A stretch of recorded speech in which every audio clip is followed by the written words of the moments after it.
OCEC is a nonpartisan organization encouraging diverse groups from every sector to urgently work together towards our shared climate action goals. OCEC promotes awareness on the climate crisis and environmental issues, empowering citizens and urging political leaders to drive the urgent transformational changes needed to secure the present and the future for all Ontarians. If you would like more information on the OCEC, their 12-point action plan, and to keep in touch with our work, please visit our website at www.ontarioclimateemergency.ca. From there, you can sign up for the newsletter and find links to all our social media platforms. And I'm going to pass it over to Val Endicott for our land acknowledgement. Good evening, everybody. It seems a little formal with a small group to read my land acknowledgement, but I'll be faster if I do.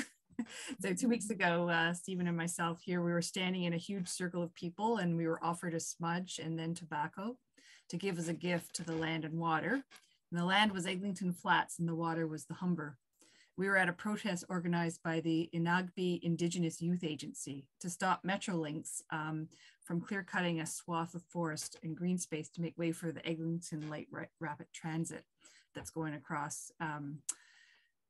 For those of you who don't live in Toronto, I'm not sure if you know, but anyways, it's a good thing, but it needs to go underground. And the protesters are demanding that with a little more imagination and political will, it could be put underground. And that's been done elsewhere.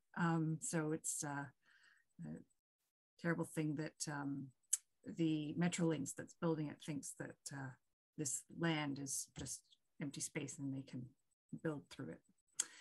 So I felt like we were participating, you know, in our own small way with the Dish with One Spoon agreement. We are caring for the creatures and sharing the land and the water. And I felt more in touch than I usually do with the realization that this land is an ancestral home of many diverse Indigenous nations, and is very much home to many Indigenous Inuit and Métis people today. I was also very in touch with the fact that the non-Indigenous people like ourselves have to awaken in general and align ourselves with Indigenous leadership against these powerful interests that have devastated Indigenous peoples and the natural world for hundreds of years. So just to inspire us tonight, I wanted to end with a meditation by the Ojibwe writer, Richard Wagamese. Our elders teach that the dream world and the real world operate on the same energy. You link them through the power of choice. Choose action and the dream moves ever closer to the real. So if you want to learn more about this youth agency, I'll put the link in the chat, and also the people who are working with that agency, community group called Stop the Trains in Our Parks. I'll put their website in the chat as well. You can keep on top of the next actions. That's me. Thank you.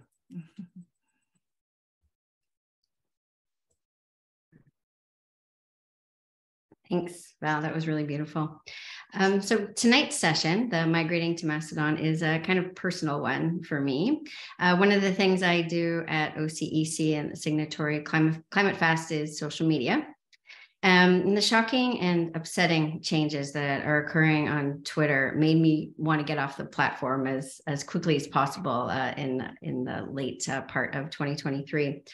But I really valued what Twitter had offered small organizations like us. They gave us a voice and a connection and the ability to collaborate with groups and organizations that we never would have been able to meet otherwise. And it was an equalizer.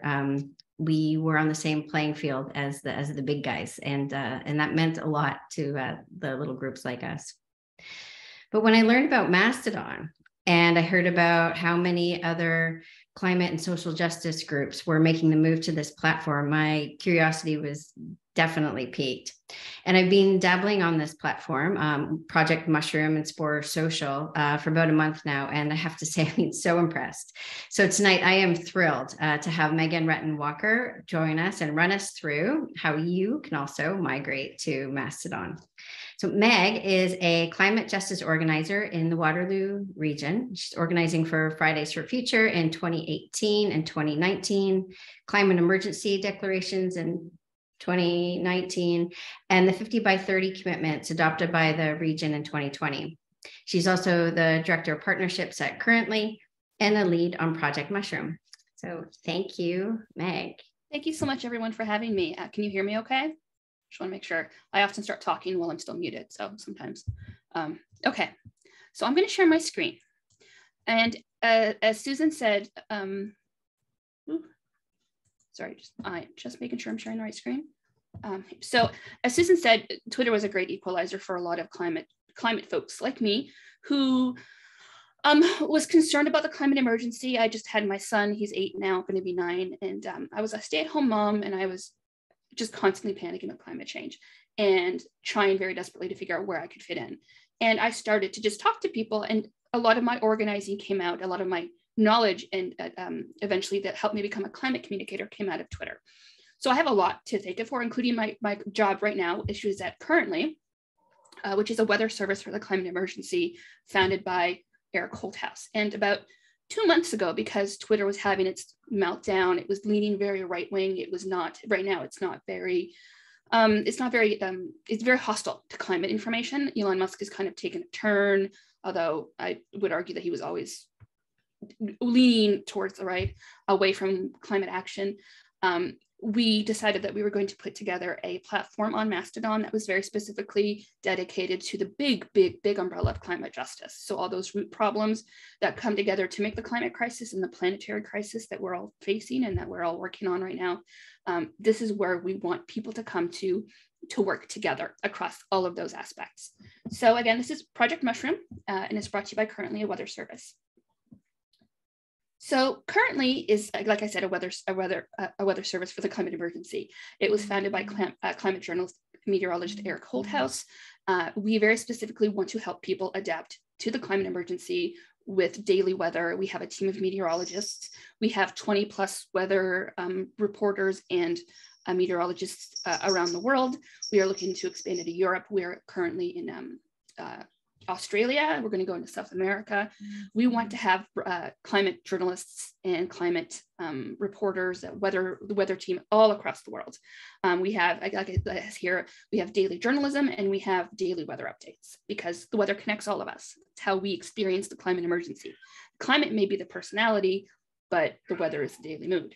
And our purpose is to build resilience and community through those experiences, and very specifically from the bottom up as opposed to the top down. We want action.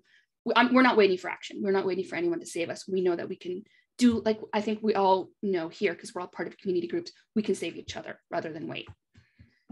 Our theory of change is that through journalism and education and through connecting to the weather and our daily experience of the climate, we can build community, we can find interconnection. So this is the idea that Currently was based on. We focus joy, we focus resilience, we focus community interaction and community resilience. And this is where Project Mushroom comes from. So our problem comes from people are unsure where to connect with climate. How do we find ourselves in the climate movement, given whatever individual skills we have, given the person that we are? How do we make our way into the climate movement? How do we grow the climate movement? We've been raising awareness since I was a child. I'm 41 now. My child is, I call him the second generation climate kid because he's inherited this burden that I was also burdened with, right? They've been teaching us how to be environmentalists for how long? And we're still stuck in a very similar place. Action is happening, but not fast enough.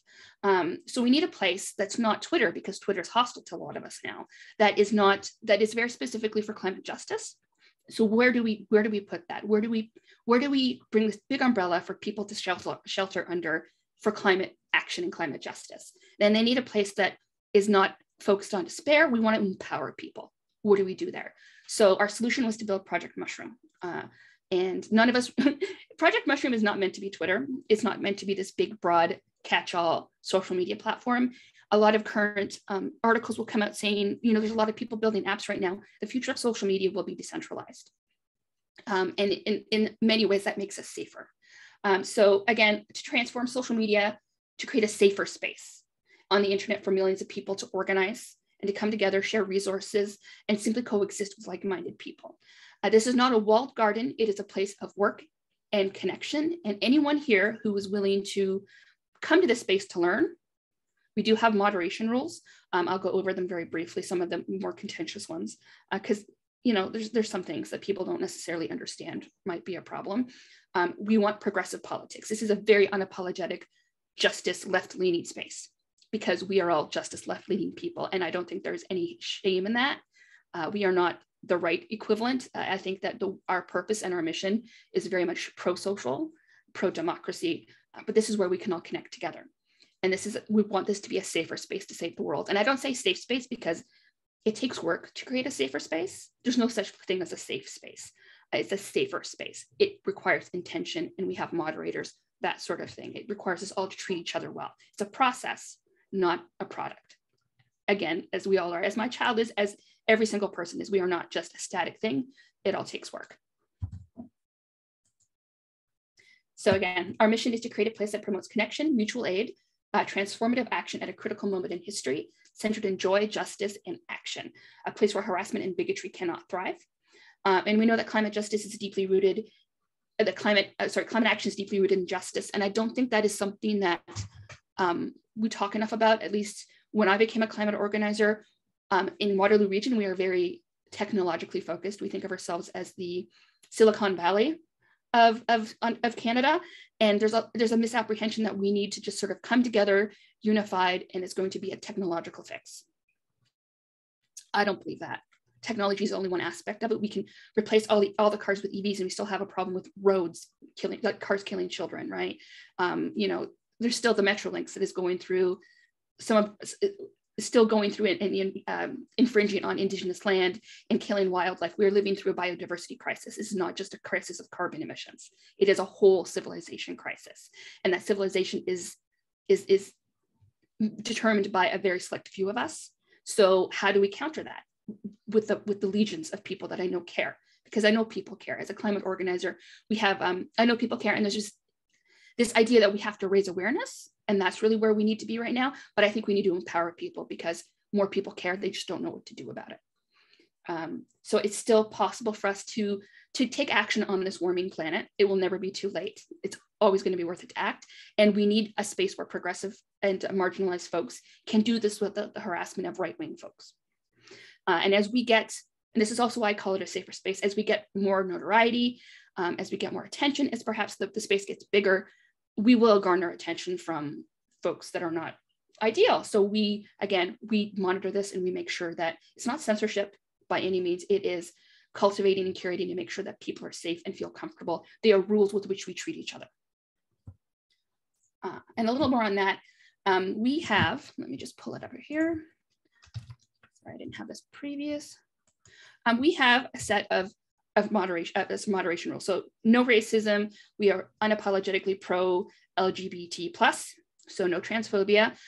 We are pro-abolition. So we support defund the police, that sort of thing. And a lot of the really accepted ones, but one of the ones that we have had the most pushback for is ableism. And ableism is a very broad term, but we don't use words like crazy. Things like that. And we're very gentle with it, because a lot of people don't understand that some of these words that we use in everyday life, because everything is so entrenched in culture, we don't understand how the words we use reflect that culture. And because mentally ill people and people with disabilities are some of the most vulnerable people to the climate crisis, we want to very specifically not use words like lame, anything that might indicate a physical or mental disability as negative. And that is one of the ones I think that people don't understand the most. So when people come to the space, we do ask that everybody treat each other in these rules. And it does put some people off, but you can self-select to leave. These are really important. It's really important that we talk about how disabled people and like the big umbrella of like disability as well, these people are very, very vulnerable, and we need to include their voices. We're living through a pandemic that is causing mass disability. If we can't talk about that now, then it's never going to be, we have to talk about this now. So this is very much where we are coming from, trying to be very inclusive and understanding that solidarity with the most marginalized is how we get where we need to go. We lift all boats. So grassroots approach to social media through a holistic lens. Like I said, we recognize all of the root causes of the climate crisis. It's not just one thing. it's everything. And that's very overwhelming to some people because they want it to just be that technology shift, because the climate crisis threatens them, whereas perhaps some of the root causes don't. So we have, why can't we talk, we don't have time to talk about feminism. We don't have time to talk about trans rights. We don't have time to talk about racial equity. Actually, we have to. Those things are all part and parcel of this. So this space, excuse me, recognizes this. It is already curated and cultivated towards that. Everybody who comes here can either learn and come to the space. We don't ask that you know everything, but we ask that you come to the space recognizing it as an educational space with curiosity and wanting to do more and showing solidarity. That solidarity bit is very key to me. It's behind everything I do. We don't need to reinvent the wheel. We need to show solidarity because people are already trying to live. People like land protectors, like Black communities who are already undergoing redlining, Cancer Alley. These people have already been fighting all of these fights. We need to show solidarity with them because they're trying to live. And we are also trying to live. So all of our fights are bound up together. Our liberation is collective, if you will. So how Project Mushroom is different than Twitter. Like I said, we don't want it to be like Twitter. Twitter is chaos, right? We are creator first. In addition to amplifying voices in justice and action on a safer, more inclusive platform. So we have people like Kelly Hayes, who writes for Truth Out. We are very purposely onboarding people who are writing newsletters, who are racialized, who are from marginalized communities, who are generally marginalized folks, so that we can platform their writing. We're going to have panels and events talking very specifically about climate justice. We have a creator council, which is one part of the community. We ask folks in the space, what do you need? How can we help you? How can we make this easier for you? What kind of conversations would you like to have? It's always a collective effort. We are facilitating the space, but we want to be community funded long-term. This is very much not like the venture capitalist situation where somebody owns the platform and they talk down. I'm a grassroots organizer. Everything that matters to me is from the ground up. It's collective. It's together. Everything worth doing is doing together. Mariam Kaba, who's an abolitionist, advocates for defund the police and the ending of prisons in New York. Those are her words. Safety is our priority. So we have moderators that monitor the space, and just to make sure that there's nobody being awful, because we would garner right-wing attention. And it's not policing. I'm very much coming from a space of restorative justice, which is not punishment. It's, hey, this is how we treat each other. You can still do better. So if somebody gets pushback, we will try to educate that person. It's not just about banning. So there have been some situations where people use ableist language. I think that's the most prevalent right now on Project Mushroom. And we say, this is why we don't use it. And it's okay to make mistakes and learn. And that's where we come from, right? We're not about punishment. I'm not in any space to punish other people. I've made mistakes. I have been a less than perfect person. It's absolutely, we punish children expecting them to be perfect. It's not how we approach it at all.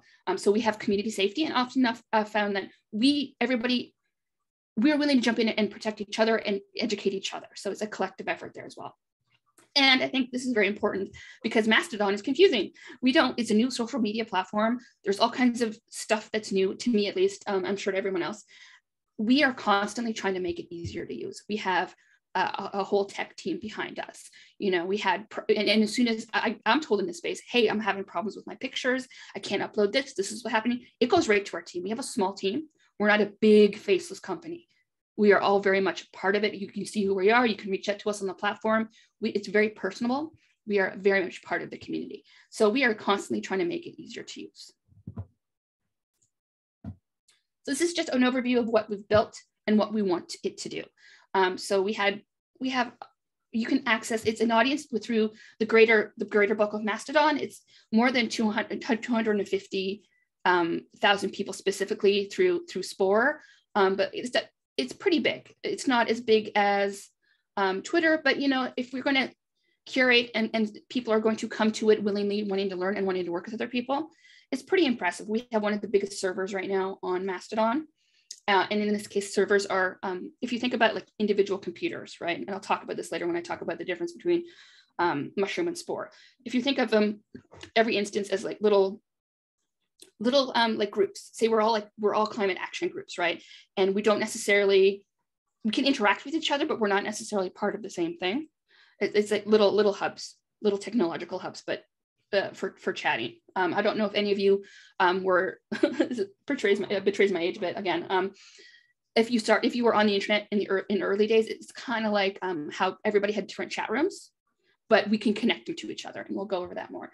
But again, what I was hired currently to do, one of my biggest goals is to create a mutual aid network in real time. So we know people aren't coming to save us. We know it's going to be ourselves. And while we work for those really big systemic issues, what currently wants to do with our weather service and what we want to do with Project Mushroom is create interconnections on the ground everywhere, so that we can help each other, so that we can know people in our community, or people even in like across the country, say, we need this funding, we need that. How do we make sure people who don't have anything, we can help them? And that's through getting to know each other, and that's through talking to each other. And this is the space for that. How do we facilitate access to mutual aid networks through Project Mushroom, that sort of thing. And yeah, so part of what we want to do currently is also have local climate reporters. This is going to be where all of this is happening as we grow it. We've been doing this for 2 months. So this is my long-term goal, is to make sure that we have people everywhere working together towards the same shared collective liberation and safety. And we very specifically platform climate justice advocates and creators so that we can talk more about climate justice, because I know that it's a buzzword, but you have folks like we have, regardless of what you think of Canadian government, we still have pipelines going through Indigenous land. And they still want to talk about, sometimes they want to talk about climate justice. We do not center climate justice enough. We still think it's a carbon emissions problem when it is a problem of equity. So how do we get past that? How do we better educate and better center climate justice when people will say to me, well, we can't talk about racism, otherwise we'll lose people in the climate movement. How do we make it really clear that yes, we do have an ideology, yes, we do have a particular lean, and there shouldn't be anything wrong with that. It's by platforming climate justice creators and other people who write about abolition, land back, disability rights, that sort of thing. And how does this all connect to climate justice? Because it does. And I'm still having to explain that to people. It is what I do. And occasionally, sometimes in Project Mushroom, there have been arguments and those people didn't stay long, but here we go. And this is the thing that catches people most. Project Mushroom and Spore. So Project Mushroom is what we started to begin with. It's what we call a defederated instance. So that means that it's like a little chat room of its own. It cannot connect to anyone else in Mastodon. It's kind of like its own circle. And if you join Project Mushroom, you can talk to other people in Project Mushroom, okay? And then in its own much bigger circle, we have the rest of Mastodon and all of the other, which is made up of all of the other instances, which are again, their own little chat rooms, but they connect to each other. I will take questions after this, I promise. I understand it's confusing, right? So we have all of Mastodon over here. But Spore is the sister space for Project Mushroom because people wanted to connect to the rest of the Fediverse. So Spore, if you think of it like a Venn diagram, Spore connects the rest of Mastodon to Project Mushroom, or sorry, connects to the rest of, see, I confuse myself sometimes. So Spore connects to the rest of Mastodon, and it connects to Project Mushroom, but Project Mushroom and the rest of the Fediverse do not connect. So it's a buffer. So people who are concerned about safety, privacy, I have a young child, I don't want his picture everywhere, but I also don't want to, I want to be careful about who my information goes to, right? So I'll post about things with my child on Project Mushroom, and I have an account on Spore, and I don't post there. So if that makes sense, like it's an extra layer of privacy. And you can have an account in both, or one in Spore so you can connect to Project Mushroom and the rest of Mastodon, or you can have one in Project Mushroom so you can connect to Spore, but you don't have to deal with the rest of Mastodon. It's really about the level of privacy that you need. And again, I'll answer questions because sometimes when I'm saying it out loud, I confuse myself. But I think it's deceptively simple. I think we complicate it a little bit, but the way we talk about it, it's just that buffer about what you want that safer space to be, because the internet is full of horrors, and we're very aware of that, especially the racism that has been already a problem. So we do and this is part of what, even though we're not a social media platform and we're a journalism platform, we do have very active moderators. I am the head moderator right now, and we have a help desk. So we have documentation and live, if you have a question, you can ask someone in the space, but also we have constant engagement with the community. We're constantly picking up, these are the problems, and I take it to the team. We have a help desk person that's on every day of the work week, very specifically dedicated help desk and technological support. We have an onboarding tool, which you will have access to through the documentation, and it's a smaller space than Twitter. Like I said, we are not a big faceless corporation. We're mission driven. We have an editorial department, a weather department, some marketing, and then there's me. And we are always willing to be face to face with you. I have weekly office hours where you can come talk to me. We are not Twitter. We are people, and we want to facilitate the action. We want to facilitate action towards a better future, the future that we all deserve.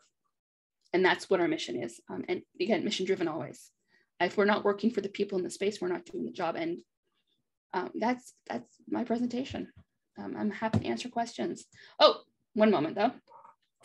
So if you do join Project Mushroom or Spore, these are what I'm known as. In Project Mushroom, I'm Hedge Witch Meg because I am a gardener and I love plants. But also I love raccoons because I live in Southern Ontario. So if I have Stockholm syndrome for them a little bit.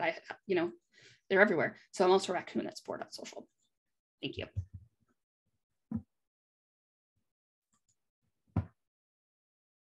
Thank you so much, Megan. That was a lot. I know I'm on the platform and I came armed with questions, very specific questions. But I'm wondering if anyone wants to, if anyone's just thinking about moving on, if you want to kind of go into the basics about how to kind of set up that initial Mastodon account. Because I know when I knew where I wanted to be. I wanted to be on Project Mushroom, but when you go on to the Mastodon kind of app or website, there's a whole list. And that's, I think right away, people get confused about how to just go from the very beginning. Could you walk us through that? I can walk you through that. And because I am, again, not very technically inclined, I am going to go right to our help because that will...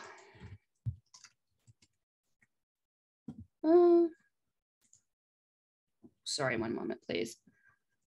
I had this all set up on the other one. All right.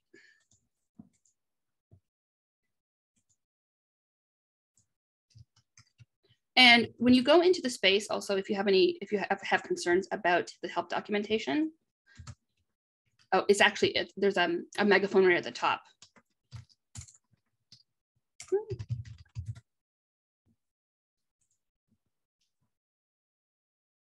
So onboarding support.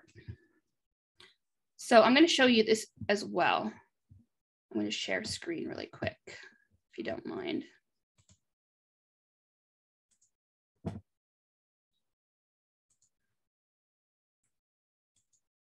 So this is our support page. And my partner is a technical writer here in Waterloo region. So he helped us. So there's knowledge base. So moving your account, we have a lot of, if you have an account from Project Mushroom to Spore, you can move it around, but primarily,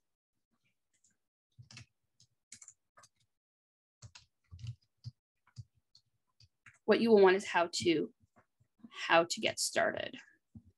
So creating an account.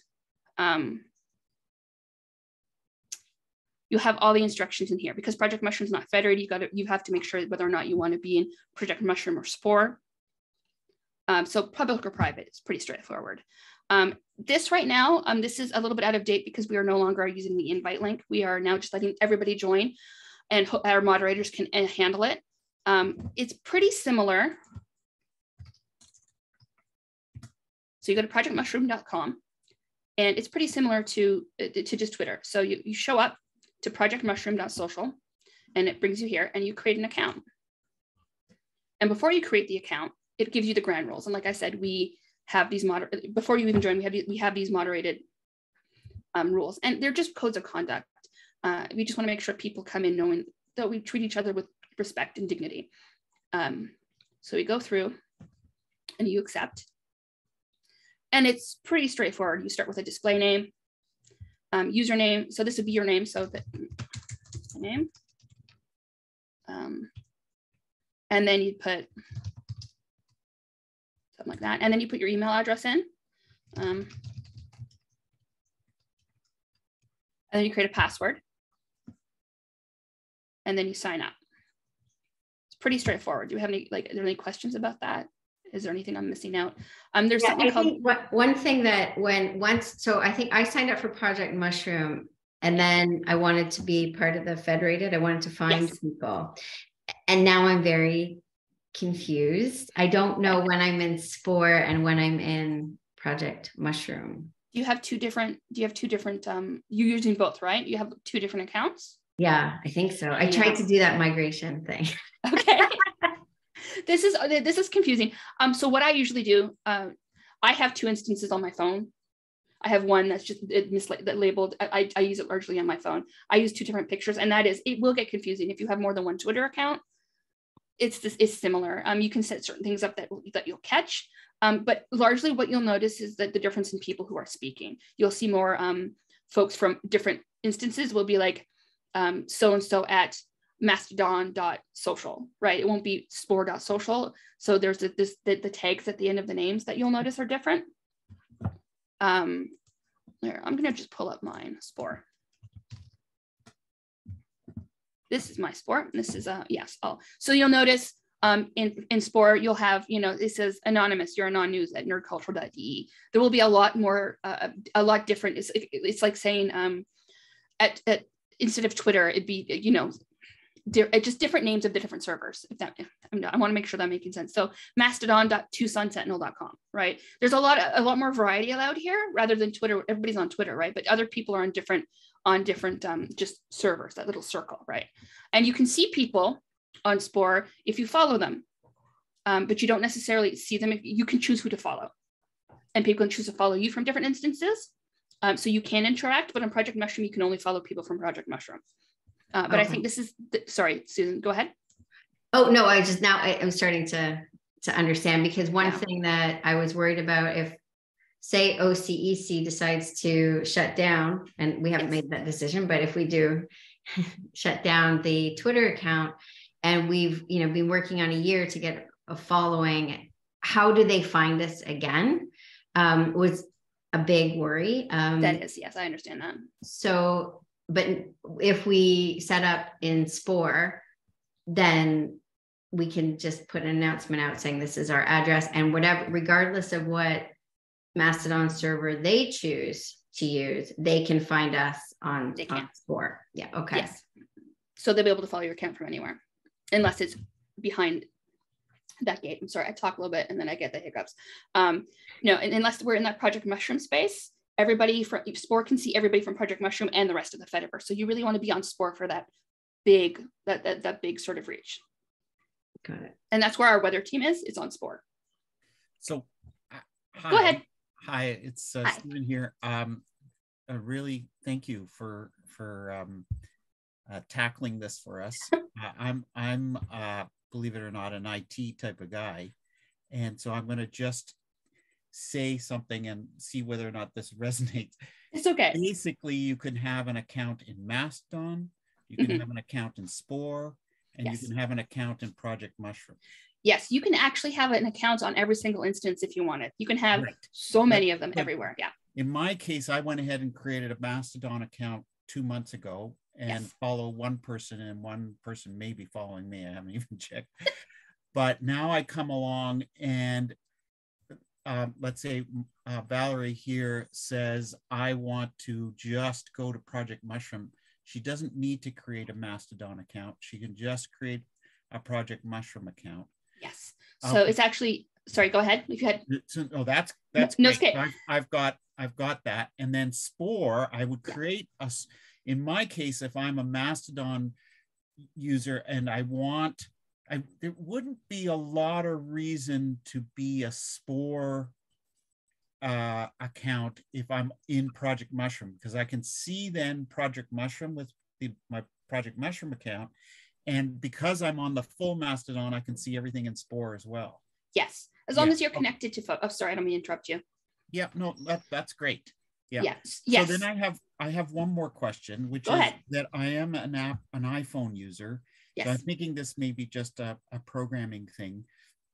But when I see your join screen, which has display name and then my name that I'm going to give to my Project Mushroom account, when I type something more than 7 letters, it starts getting a little weird because it starts writing over top of the @projectmushroom display information. So I can't quite tell what I've typed.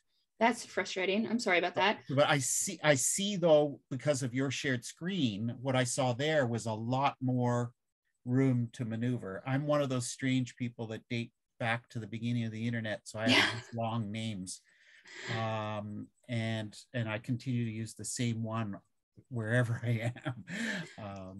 I was a kid I was a kid when I started using the internet, so I didn't want to do that. So yes,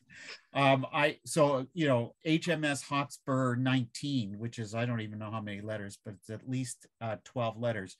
It just, I'm going to go ahead and type it as I think it should be, even though it's a bit garbled.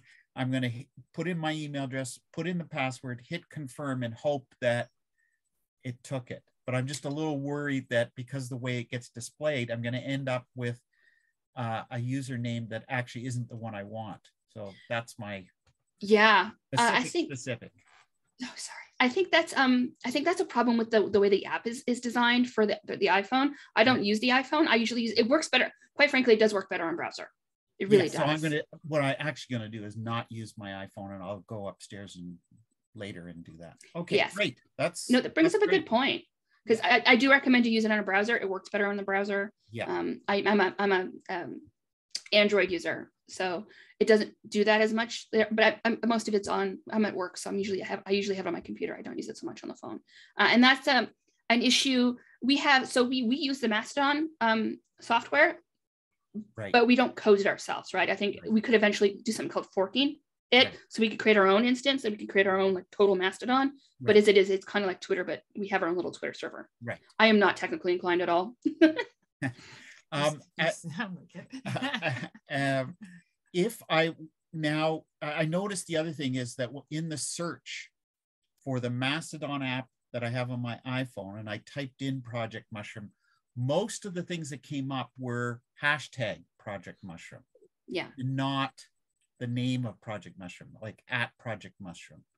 So I'm just wondering, is that just is there a I don't know. I'm not a finesse Twitter user, but it just seems to me that it took a lot of scrolling before I actually found somebody using @Project Mushroom, because up until that point I thought, oh, maybe it's just a hashtag, but it's something else for the actual name. No. So okay. No. So what it is that because it's like, if we think of it like Twitter, it would be like Project Mushroom is on Mastodon, but Project Mushroom is not the software. Right. Project Mushroom uses a software. It's the space. Yeah. It'd be like saying if Twitter was made up of it was a software used by different instances and servers. It's like that. Does that make sense? Again, I'm trying to. Yeah. I feel like you're more technically inclined. I'm trying to describe what's going on. Confuse people. I'm just making sure that people. What I'm looking to do is when I want to tell people, like my other retired IT colleagues, what I'm up to, and I refer to it as @Project Mushroom. Yes.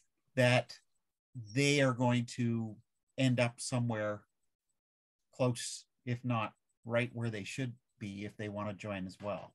No, that's fair.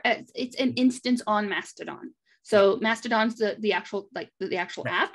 Right. And what you would do is you would, and if you're going to use a browser, you would go to projectmushroom.social. So the .social, I think it's because it gives you the opportunity to name it whatever you want. I see all kinds of strange names in there. It's kind of confusing, but it's all under Mastodon. It's just about what you name your chat room, more or less, from way back in the internet days. I got it. Yep. Okay. Great. Thank you. No problem. This is why they have me do it, because I had to learn too, and I'm still figuring it out sometimes. Oh, I had to learn Twitter. My kids have been on for a year or two and laughed at me when I told them that I had all of one follower. I only had like 160 for a very long time, so I understand. It's not very much. Are there any questions? I'm happy to answer anything. And I will take these, the concern about the iPhone app to my tech team, because I talk to them every day. We are very hands-on. Great. Meg, I've got a couple of questions. So Sure. I haven't ventured over to Mastodon yet. So you're saying you can, okay, so I could, if I wanted to, have the same, like one account on Mastodon, Spore, and Project Mushroom, right? Yes. Or I could have separate ones. So yes, you can have, if you were going to have one account, you would go to Spore, so you can interact with the entire Mastodon. The Fediverse is what they call it. If you think of it, and I'm going to give you a very nerdy example, because I'm a very big nerd. If you think of it like Star Trek and the Federation of Planets, everybody's got their own planets, but their own coalition with each other. It's like this, but a bunch of instances or chat rooms, more or less, or Twitters that are all in coalition with each other. So if you're going to have one account, you would be best off going to Spore.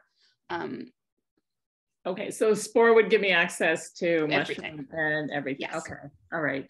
Okay, and then I'm just looking at the names here. And so how do you tell how do you tell who's on Mushroom, who's on Spore, who's on Mastodon? Because it doesn't look. So no, it's confusing. So if you look at my screen right now, you see, so this person has been, they call them toots, and we call them retoots. My boss, Eric, we call them posts and boosts. We don't call them toots. So Casey at mspsocial.net. That person's not on Project Mushroom. Otherwise it would say at projectmushroom.social. So you see by the tag after their ads, there's a lot of ads here compared to Twitter. This is my friend Eric. He's a very nice gentleman in Peterborough. If you click on his name, it says, because he's on Spore too, it just shows his name. It doesn't show his tag. It'll show you, it won't show you the tag if you're on the same space. But if you look at him, it's at spore.social. Oh, okay. So it'll say it all in the name, like in Twitter when it has at, instead it's like at name and then where they're located at, what instance they're operating on, right? Okay. If they're in Project Mushroom, this is one of my moderators. We have Adrian, and they're at Whiskey Crush at projectmushroom.social. So you can see it in their names. Okay, and then if somebody was just on Mastodon, it would be at Mastodon. So. Yeah, Mastodon .social or wherever they happen to be, wherever they happen to log in. Okay. Okay, and then do you, so before you were saying you suggested having different accounts? Like it's really up to what you want. I have one on each because I like to post different things in different spaces. So if you wanted more privacy for one account, you want to post a picture of your kid, you go to Mushroom, right? If you want to post things that are more public facing, less intimate sort of atmosphere, you want something more to raise more awareness, get a bigger audience, but you still, and you're not that concerned about privacy, you go to Spore. That's why I have two. Some people don't have that level. I'm a climate activist, and considering the world right now, I don't want people to have access to my kids. I've made a very conscious decision to be public. I want to maintain as much privacy for my child as possible. So I negotiate that public facing personality with the private personality. So I have two, but it really depends. If it's not a concern for you, which is, it's individual, subjective, you would just be on Spore and you can post whatever you want. But if you want that extra layer of protection and just privacy, you'd go to Mushroom. And that's why I have both. Okay. Sorry if I over-explain. No, that's still have teacher brain. That was great. Okay. Are there any other questions? Yeah, I've got a book. Go, Susan, it's fine. So one of the things that I think I'm most worried about is the losing that connection or getting siloed. I love the protection that Project Mushroom has. I think I've had some of the most, like, the coolest conversations. They're a very cool bunch in Project Mushroom, with no fear of someone jumping in and derailing us. But I'm just wondering how do we keep the conversations going to, before you were talking about people do care. They might not just have the information, or they might not know how to get involved. And that's one of the jobs that, we have as climate organizers, to make sure that people do have the education, the information, and the ability to get involved when and how they want. And so I'm just wondering how people can find us, how we create the bridges, how we do that outreach work still. Like, for example, the hashtags, we are kind of dependent, like hashtag climate action or social justice, just transition. Are they the same hashtags across platforms, or like how they should be? We just create our own, or you can create your own, but I find that hashtags on Mastodon are better used for that reason, because it's one of the primary ways that you actually look for other folks. And I mean, admittedly, there's going to be some rebuilding. I mean, I'm finding that there's people that I really care about and connected with a lot that I'm not able to find as much, like they're gone. And so there's going to be some rebuilding, unfortunately. But yeah, the hashtags work exactly the same, and people use them better. It's about communicating to your followers that this is where you're going. There's going to be some on the ground building that you're going to have to do, simply because I think that social media is becoming way more decentralized. I think it's something that we have to do so that we're not at the mercy of crummy billionaires. The hashtags will be the same. What are the algorithms? The A word. We don't use those. What you have is it's all linear. It's what it's coming in. We do not weaponize rage. I mean, there's enough things to be upset about. We do use content warnings, but there are some Mastodon instances that have been shutting down Black people and other racialized people, saying you can't talk about racism here. This is a safe space.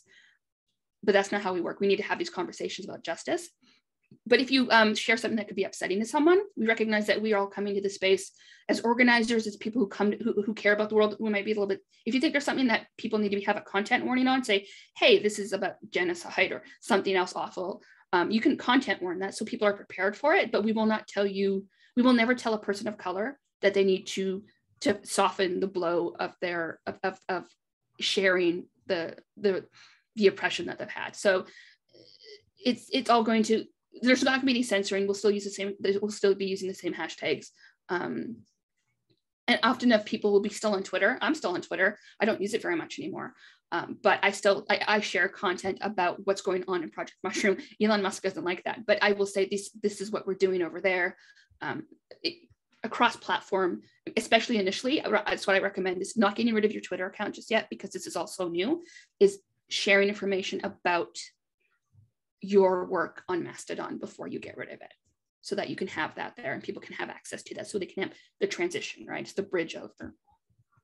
That seems to me, just very quickly, a good strategy is to sort of think about running in parallel for some time, like, pick a number so that your posts might be somewhat similar to both the older platform and the newer platform. And then maybe, as what's being encouraged by Project Mushroom, is that a new dynamic emerges in Project Mushroom that really never got going in the old platform because of just how vulnerable people felt. And so one of the strategies then becomes how to facilitate that, how to encourage that to happen, and therefore begin to get the word out through saying, okay, we're still doing these sort of static posts over on the old platform, but if you want a real dynamic conversation that's safe and, full of great ideas, come over to this side. No, that's a great way to put it. I often talk about building the new world out of the old. So we're running in parallel, right? We're trying to build this new world alongside in parallel to the old world still running. And we have to, if we think about the transition, towards a decarbonized world and towards a just world, we can't just jump off the cliff, right? It's hard. We have to build alongside so people have something to go to, right? I described it a few times as we started as building a high-speed rail while getting people on the train. So there is going to be some of that facilitating, exactly like you said. How do we get people over here? And the dynamic is going to be very different, right? We're still using the Twitter space in order to get people over here, but the way that we interact, the way that we build in Project Mushroom is going to be very different. And we are still building. That is my primary job right now. It's not like we've all put people here and like left them there. We're very much going to be curating conversations and trying to bring people together, promoting journalism in the space. It's going to be generative, and it's a working space, and it's not going to be static. It's not just for posting, it's for sharing and for education. It's very much a praxis of like constantly doing and constantly working together.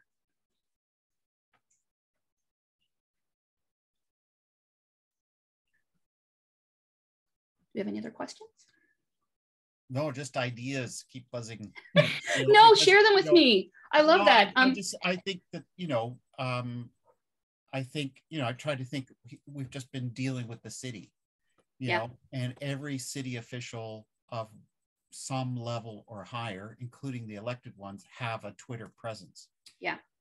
How do you work to sort of convince them that that's fine, but the latest, the greatest, the more meaningful, the more strategic, the more in-depth is to make the switch?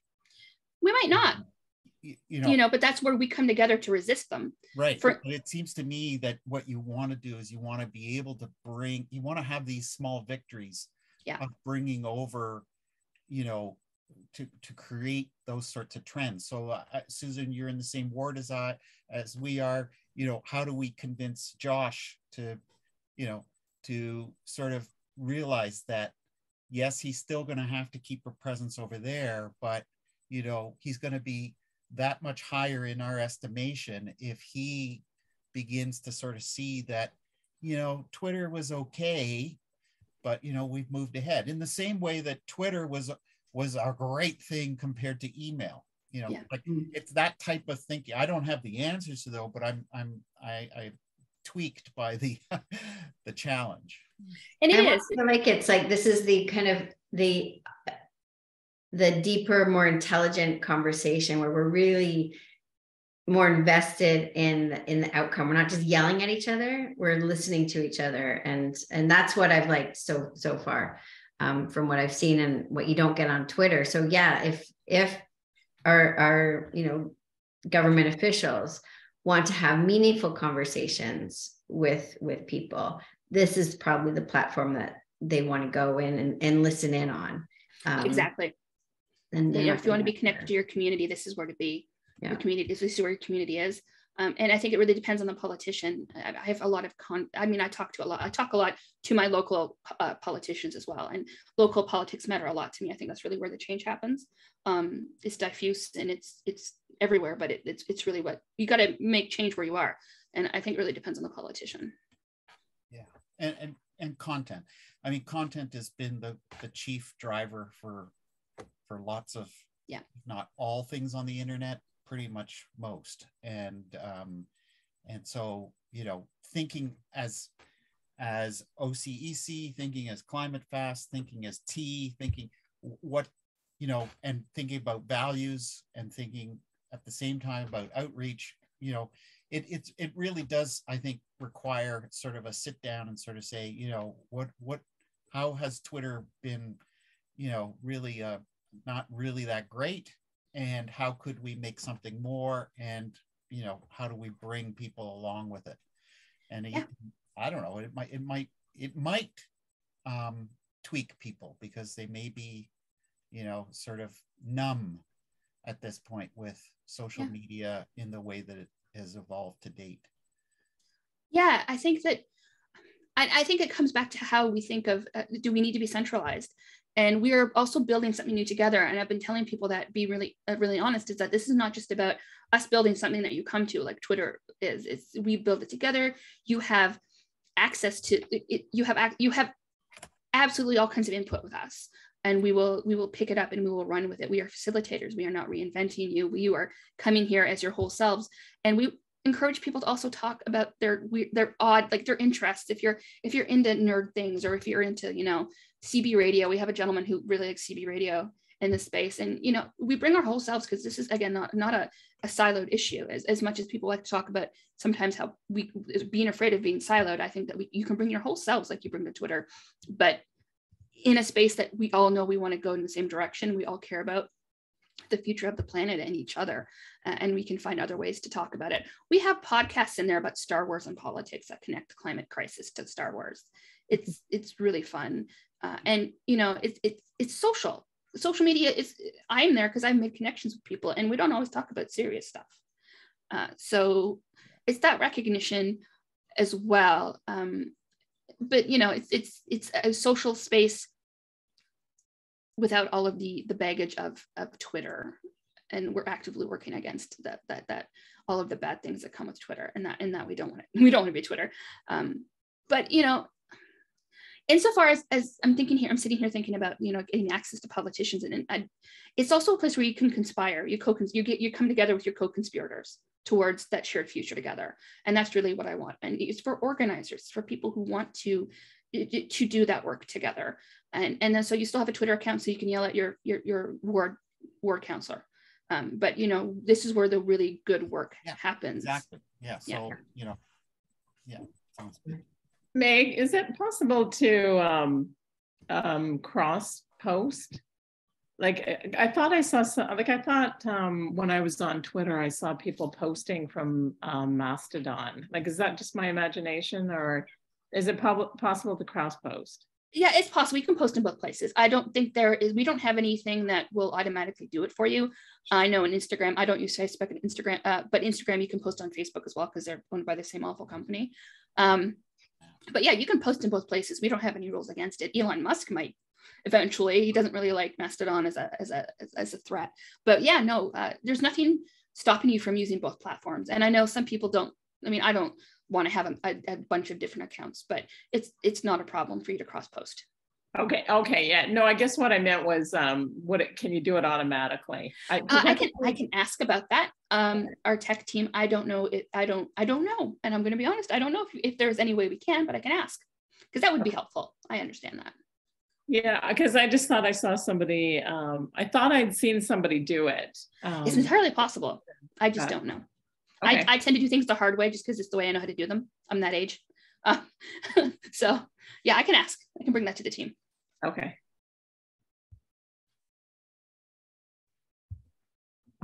Well, if that's it, thank you so much, Meg. Thank you for being here. It is so much more clear to me now. I'm really excited to keep getting on this platform and conspiring for climate and social justice action. Exactly. So, we don't need allies. We need co-conspirators. Yes. You know. I'm just going to press stop now.